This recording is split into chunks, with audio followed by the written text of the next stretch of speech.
இது வந்து தமிழ்ல 21 சாப்டர் வந்து நம்மளுக்கு கொடுத்துருக்காங்க. ஓகே, ஸ்டார்டிங் வந்து இதுதான். ஓகேங்களா, இன்ட்ரோடக்ஷன், முகவுரை.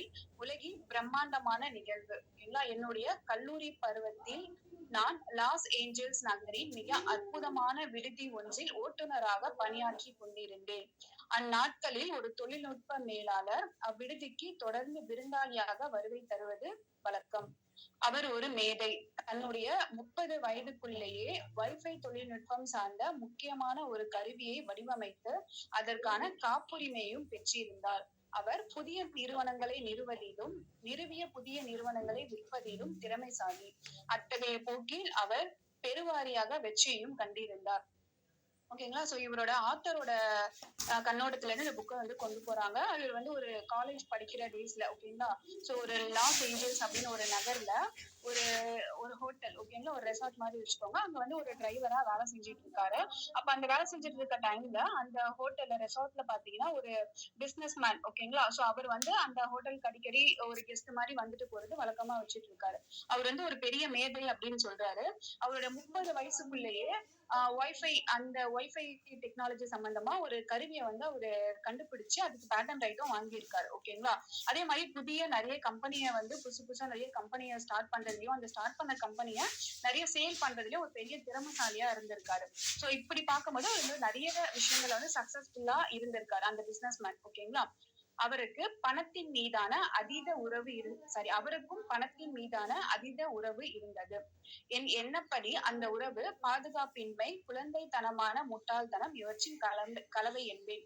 ஓகே, எல்லாருக்குமே பணம் வந்து ஒரு லைஃப்ல ஒரு பெரிய ரோல். ஓகேங்களா, பணம் வந்து ஒரு பெரிய எப்படி சொல்றது, மறுக்க முடியாத ஒரு விஷயமா இருக்கு எல்லாரோட லைஃப்லயும். அதே மாதிரிதான் அவருக்குமே பணத்தின் மீதான ஒரு உறவு வந்து இருந்திருக்கு. சோ இவர் இந்த ஆத்தரோட மைண்ட் செட் படி அந்த உறவு எப்படி இருந்ததுன்னு அவர் சொல்றாரு பாருங்க. பாதுகாப்பின்மை, அந்த பணம் வந்து அவருக்கு ஒரு பாதுகாப்பு இல்லாத மாதிரியும், அதே மாதிரி ஒரு குழந்தைத்தனமான முட்டாள்தனம். ஓகேங்களா, சோ இது ரெண்டுமே கலந்த கலவையா இவரு பாக்குறாரு.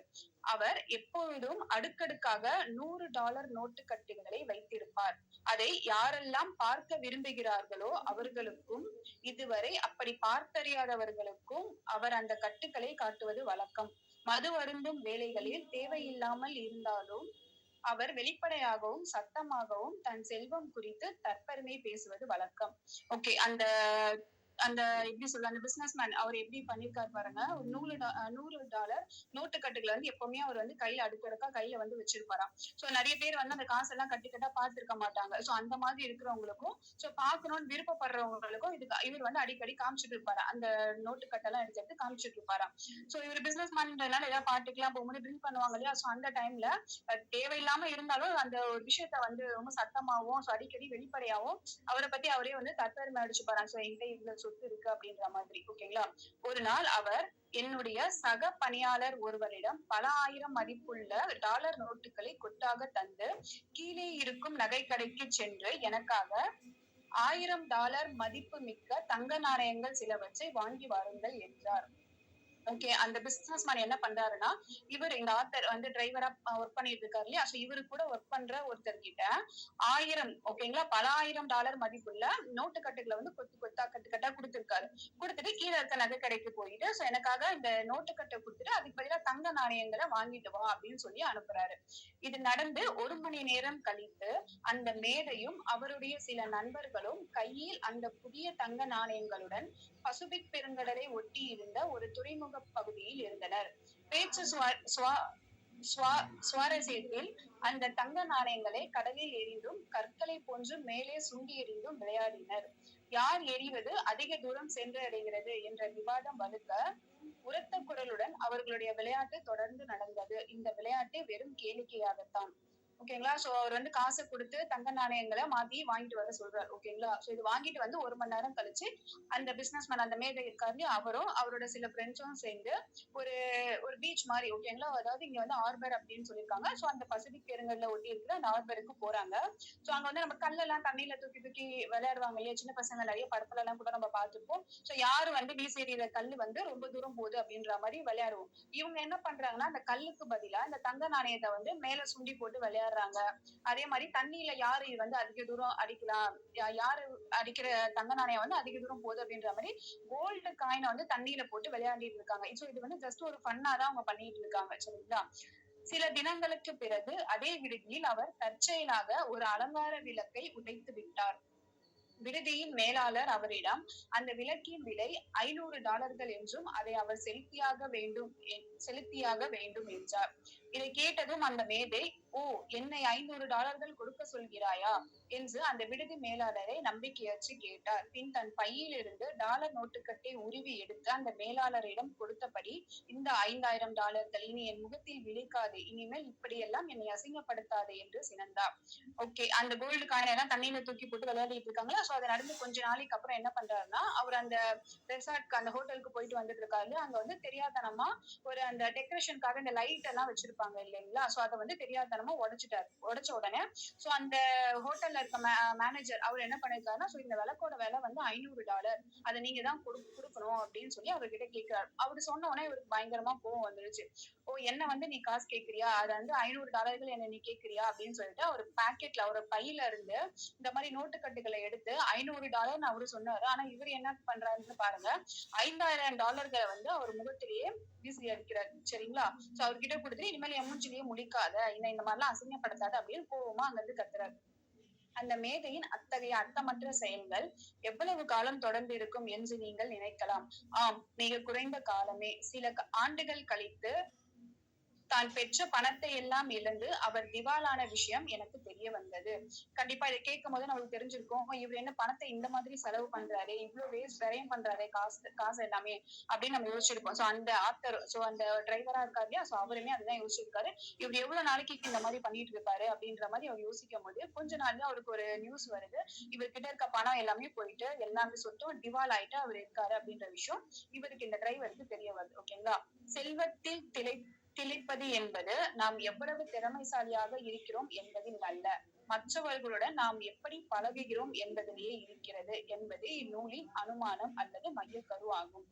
தன்னடத்தை என்பதை அவ்வளவு எளிதாக கற்றுக் கொடுக்க இயலாது, கற்றுக்கொள்பவர் எவ்வளவு திறமைசாலியாக இருந்தாலும். ஓகே, இப்போ லாஸ்டா என்ன சொல்றாங்கன்னா, நம்ம எவ்வளவுதான் பணம் சம்பாதிக்கிறோம் அப்படின்றது, எவ்வளவுதான் சேர்த்து வச்சிருக்கோம் அப்படின்றது இங்க முக்கியம் கிடையாது. நம்ம மத்தவங்க கிட்ட எப்படி நடந்துக்கிறோம். ஏன்னா சில பேர் நிறைய பணம் வச்சிருக்கோன்ற பேர்ல அந்த தலகணத்துல என்கிட்ட இவ்வளவு இருக்கு அவ்வளவு இருக்குன்ட்டு ரொம்ப வந்து மத்தவங்க பணம் இல்லாதவங்களை வந்து மதிக்க மாட்டாங்க, அவங்களுக்கு ரெஸ்பான்ஸ் கொடுக்க மாட்டாங்க. அந்த பிஹேவியரே டோட்டலா சேஞ்ச் ஆயிடும். நிறைய பேர் நம்ம சொல்லியும் கேட்டிருப்போம், நீ என்னப்பா பணம் வந்ததுக்கு அப்புறம் ஆளே மாறிட்ட அப்படின்ற மாதிரி. சோ அதுதான் வந்து இங்க சொல்றாங்க. சோ அதுதான் இந்த புக்கோட மைய கருவே. நம்ம எவ்வளவு வந்து பணம் வச்சிருக்கோம் அப்படின்றது இங்க விஷயம் கிடையாது, மத்தவங்க கிட்ட நம்ம எப்படி நடந்துக்கிறோம் அப்படின்றதுதான் முக்கியமே. ஓகேங்களா? அதுதான் இந்த புக்கோட மைய கருவே.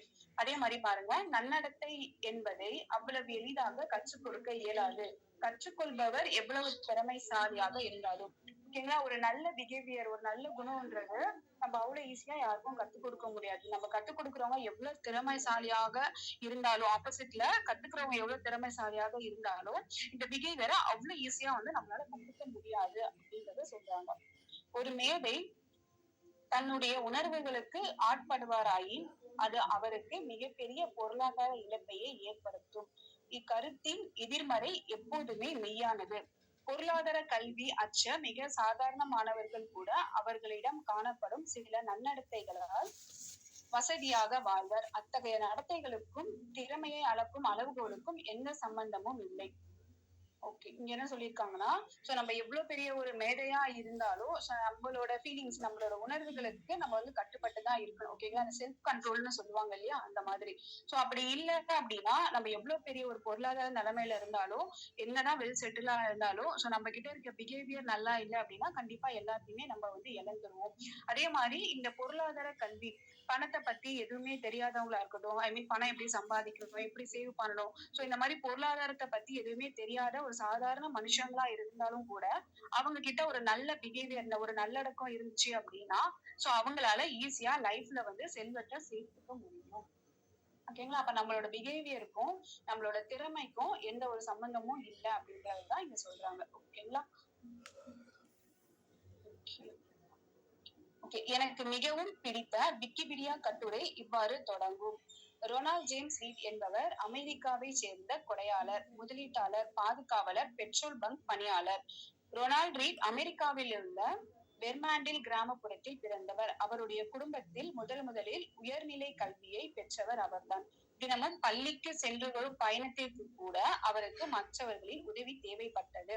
சோ இங்க இன்னொருத்தரோட ஸ்டோரி சொல்றாங்க. இப்ப இவ்வளவு நேரம் நம்ம ஒரு மேதை, ஓகேங்களா, பணத்தை இப்படி எல்லாம் அவர் வேஸ்ட் பண்ணாரு, அதனால இப்படி ஒரு திவால் ஆகி இருந்தாருன்றத பார்த்தோம். இப்ப இன்னொருத்தரோட ஸ்டோரி இங்க ஸ்டார்ட் ஆகுது.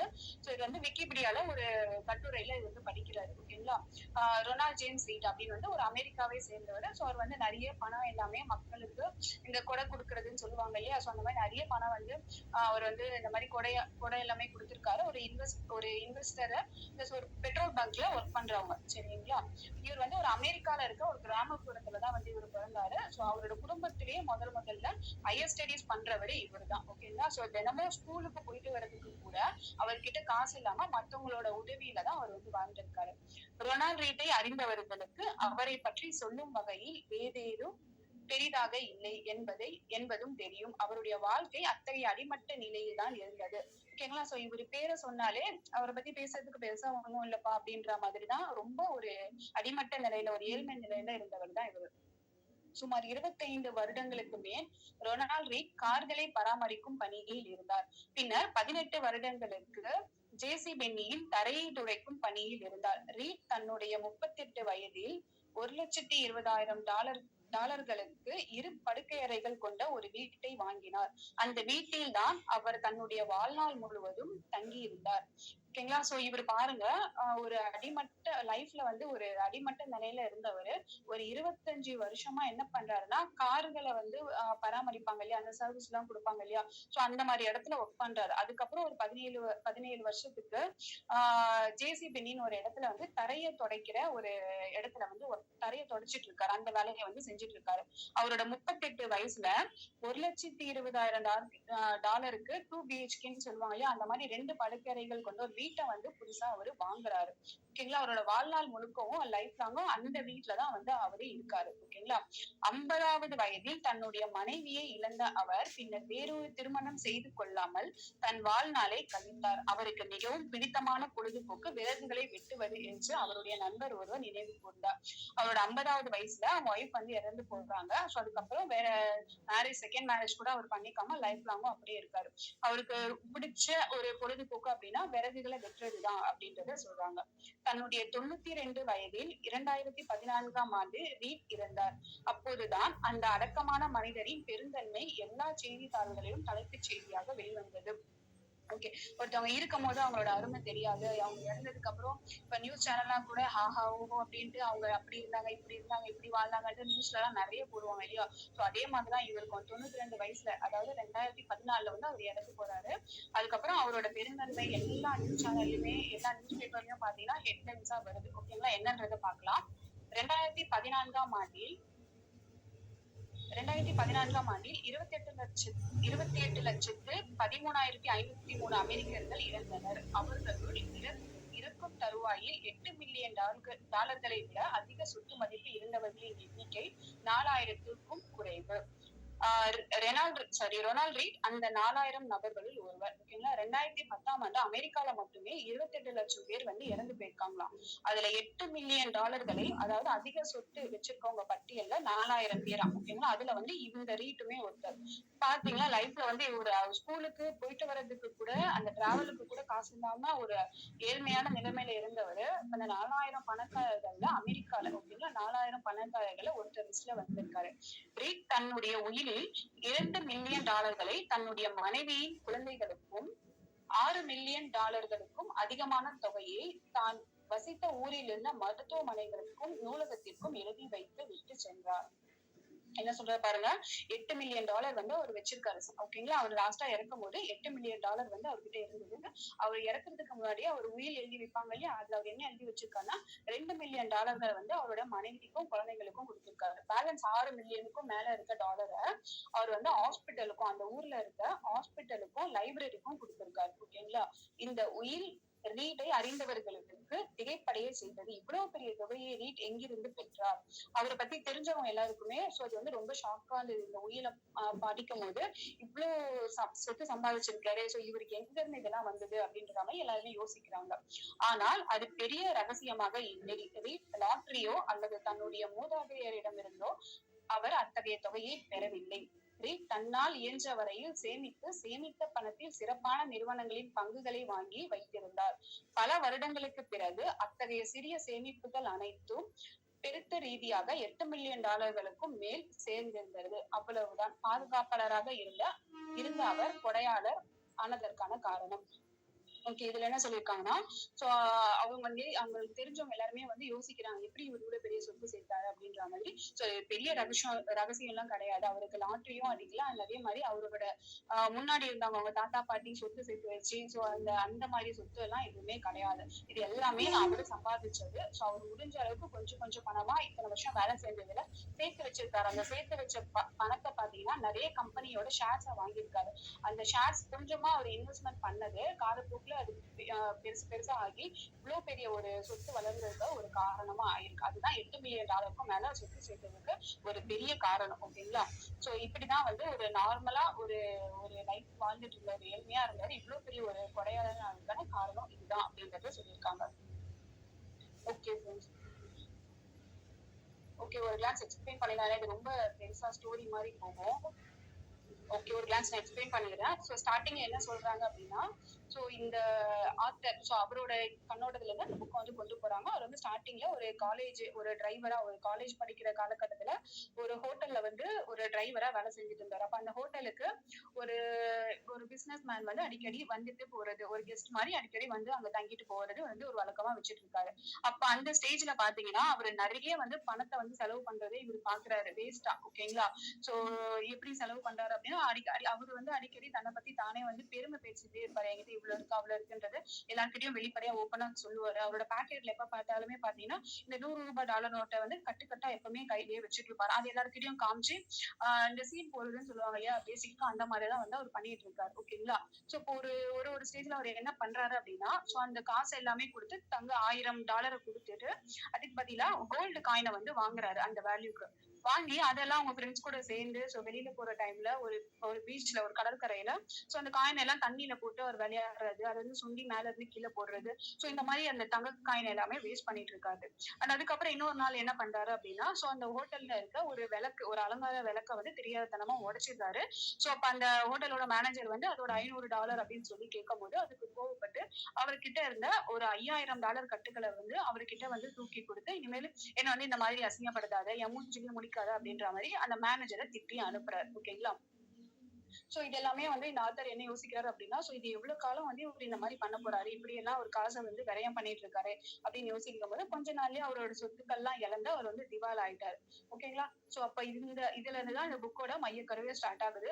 நம்ம எவ்வளவுதான் வந்து ஒரு கோடீஸ்வரர்களா இருந்தாலும் நம்ம கிட்ட எவ்வளவு சொத்து இருந்தாலும் அது வந்து ஒரு பெரிய விஷயமா இருக்காது. பட் நம்ம கிட்ட அந்த நல்ல பிஹேவியர் இல்ல அப்படின்னா, நம்ம கிட்ட ஒரு நல்லடக்கம் இருக்கு அப்படின்னா, நம்ம என்னதான் வந்து பொருளாதார நிலையில ரொம்பவே டவுனா இருந்தாலும் கண்டிப்பா ஒரு நாள் வந்து நமக்கு அந்த நல்ல செல்வம் வந்து கிடைக்கும். சக்சஸ்ஃபுல் பீப்புளா வந்து நம்மளால இருக்க முடியும். ஓகேங்களா? இதுல இருந்துதான் இந்த புக்கோட மையக்கரு, அதாவது இந்த புக்கோட மெயின் விஷயமே வந்து ஸ்டார்ட் ஆகுது. இது முடிச்சுட்டு அடுத்தது வந்து இன்னொரு ஸ்டோரியில இருந்து ஸ்டார்ட் பண்றாங்க. விக்கிபீடியால படிச்ச ஒரு ஸ்டோரிய வந்து அவர் சொல்றாரு. ஓகேங்களா? ரொனால்ட் ரீட் அப்படின்றாரு. ஒரு அமெரிக்காவை சேர்ந்தவர். அவர் வந்து ஒரு நார்மலா ஒரு மிடில் கிளாஸ்ல வந்து இருக்கவர், ஒரு ஏழ்மையான நிலைமையில இருக்கிறவரு. அங்க இருந்து அவர் எப்படி ஒரு பெரிய கொடையாளர் ஆனாரு அப்படின்றத வந்து இந்த ஸ்டோரியில வந்து சொல்றாங்க. ஒரு ஸ்கூலுக்கு போகும்போது அவருதான் ஃபர்ஸ்ட் அவங்க ஃபேமிலிலேயே வந்து ஹையர் ஸ்டடீஸ் பண்றவர். ஓகேங்களா? ஸ்கூலுக்கு போயிட்டு வர்றதுக்கு கூட டிராவலுக்கு காசு இல்லாம இருக்கிற ஒரு பையன். அதுக்கப்புறம் நிறைய வந்து சொத்து சேர்த்திருக்காரு. பட் இது யாருக்குமே தெரியல பாருங்க. அவரு எல்லாமே பாத்தீங்கன்னா ஒரு வேலை செஞ்சு சம்பாதிச்சதுதான். ஒரு 25 வருஷமா ஒரு கார் கம்பெனில வேலை செய்யறாரு. அதுக்கப்புறம் ஒரு 17 வருஷம் வந்து ஒரு தரையை துடைக்கிற வேலையை செஞ்சுட்டு இருக்காரு. அதுக்கப்புறம் 1,20,000க்கு ஒரு 2 BHK வீடு வந்து சொந்தமா வாங்குறாரு. அதுக்கப்புறம் அவங்க மனைவி வந்து இறந்ததுக்கு அப்புறமும், அவரோட 50 வயசுல அவங்க மனைவி இறந்ததுக்கு அப்புறமும் செகண்ட் மேரேஜ் பண்ணாம தனியாவே அவரோட லைஃப வந்து வாழ்ந்துட்டு இருக்காரு. ஓகேங்களா? அப்புறம் 92 வயசுல வந்து அவர் இறந்து போறாரு 2014. அவர் இறந்து போனதுக்கு அப்புறம் அவரை பத்தின நிறைய விஷயங்கள் எல்லாமே நியூஸ் பேப்பர்ல எல்லாமே வர ஆரம்பிக்குது. சோ அவர் வந்து உயில் எல்லாமே வந்து சொல்றாங்க. அவர் இறக்கிறதுக்கு முன்னாடி உயில் வந்து எழுதி வச்சிருக்காரு. சோ அப்ப அந்த அமெரிக்காலயே பாத்தீங்கன்னா அந்த வருஷத்துல 2014ல செத்தவங்க பாத்தீங்கன்னா 28 லட்சம் பேர் இருக்காங்க. அந்த 28 லட்சம் பேர்ல 4,000 பேர் நல்ல ஒரு பணக்காரர்களா இருக்காங்க. அந்த 4,000 பேரோட லிஸ்ட்ல இவருமே இந்த ரீக்மே ஒரு ஆளா இருக்காரு. ஓகேங்களா? சோ அப்ப அவரை பத்தி தெரிஞ்சவங்க எல்லாருமே இவரு எப்படிலாம் இவ்வளவு பெரிய பணக்காரர் ஆனாரு? சோ இவருக்கு எப்படி எங்க இருந்து இவ்வளவு காசு வந்தது அப்படின்ற மாதிரி யோசிக்கிறாங்க. பட் இது எல்லாமே ஒரு லாட்டரியில ஒரே நாள்ல சம்பாதிச்சதோ அப்படி இல்ல அவங்களோட பரம்பரையா வந்த சொத்தோ எதுவுமே கிடையாது. எல்லாமே இவரு ஓனா சம்பாதிச்சது. இவர் என்ன பண்றாருன்னா சம்பாதிச்ச காசு எல்லாமே கொஞ்சம் கொஞ்சமா சேர்த்து வச்சு அதை வந்து நிறைய கம்பெனியோட ஷேர்ஸ்ல வந்து இன்வெஸ்ட்மெண்ட் பண்றாரு. அப்ப இன்வெஸ்ட்மெண்ட் கொஞ்சம் கொஞ்சமா அவர் இன்வெஸ்ட்மெண்ட் பண்றதுதான் அது காலப்போக்குல போக போக போக பல மடங்கா அவருக்கு இவ்வளவு பெரிய ஒரு ரிட்டர்னா வந்து கிடைச்சிருக்கு. ஓகேங்களா? சோ அதுதான் $8 மில்லியன் அவர் சேர்த்து வச்சிருக்காரு லாஸ்டா சாகும்போது. சோ அந்த அமௌண்ட்டை தான் பாத்தீங்கன்னா அவங்களோட ஒய்ஃப் அந்த 2 மில்லியன் பாத்தீங்கன்னா அவங்களோட ஒய்ஃபுக்கும் குழந்தைக்கும் கொடுத்துட்டு பேலன்ஸ் 6 மில்லியனுக்கு மேல இருக்கிறத ஹாஸ்பிட்டலுக்கும் அந்த ஊர்ல இருக்க ஹாஸ்பிட்டல்ஸ்க்கு லைப்ரரிக்கு வந்து ஒரு டொனேஷனா கொடுக்குறாரு. ஓகேங்களா? சோ ஒரு சாதாரண ஒரு பீப்புளா இருந்தவர் எப்படி வந்து இவ்வளவு பெரிய ஒரு டொனேஷன் கொடுக்குற அளவுக்கு இவ்வளவு பெரிய ஒரு ஆளா வளர்ந்திருக்காரு அப்படின்றதுதான். சோ இதோட அடுத்த கண்டினியூட்டியும் அதுதான் வருது. சோ இது ரொம்ப லென்த்தா போகும். சோ பேலன்ஸ் வந்து நம்ம நாளைக்கு பார்க்கலாம். நாளைக்கு நான் சொன்ன மாதிரி கண்டிப்பா உங்களோட லைஃப் லைன்ஸ் எல்லாருமே வந்து மீட்டிங் அட்டன் பண்ண வைக்கிறதுக்கு ட்ரை பண்ணுங்க. ஓகே, இன்னைக்கோட மீட்டிங் கண்டிப்பா யூஸ்ஃபுல்லா இருக்கும்னு நினைக்கிறேன். Thank you friends. நம்ம மீட்டிங் எண்ட் பண்ணிக்கலாம். தேங்க்யூ. விஷயம்